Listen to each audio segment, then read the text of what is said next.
ጂኖች ማን ናቸው?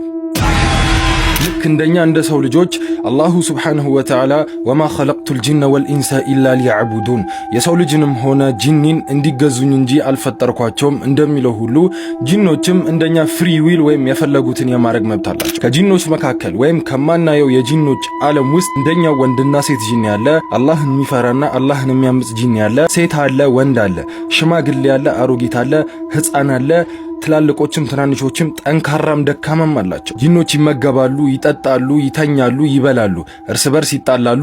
ሙስሊም ጂኖችና መጥፎ ጂኖች፣ አመፀኛ ጂኖች ይጣላሉ። ጂኖችም ሃይማኖት አላቸው። ሙስሊሞች ናቸው፣ ክርስቲያኖችም ናቸው፣ የሁዶችም ናቸው። የተለያዩ ሃይማኖቶችን ይከተላሉ። አብዛኞቻችን እንደምናስበው ጂኖች ሲባሉ ሁሉም መጥፎ አይደሉም። በጣም ሙእሚኖች አሉ፣ ቁርአንን የሚሐፍዙ አሉ፣ ዲንን የሚያስተምሩ ጂኖችም አሉ። መጥፎቹ ደግሞ መቀመጫቸው ሰውን መወስወስና የተለያዩ ቆሻሻ ቦታዎች እንደ ሽንት ቤት የመሳሰሉ ናቸው። ከዚህ በኋላ ስለ ሲሕር ምንድነው? እውነተኛ የሲሕር ታሪኮች የተለያዩ ሀገር የተለያዩ አረብ፣ ግብጽ የመሳሰሉ እስከ አውሮፓ እስከ ኤዥያ ድረስ የተከሰቱ የጂኒ ታሪኮችን እያመጡ አስተምራችኋለሁ። እንዴት ጂኖችን እንከላከላለን፣ መጥፎ ጂኖችን፣ ጥሩ ጂኖችስ ምን ያደርጋሉ የሚለውን የተለያዩ ስቶሪዎችን ይዤላችሁ መጣለሁ።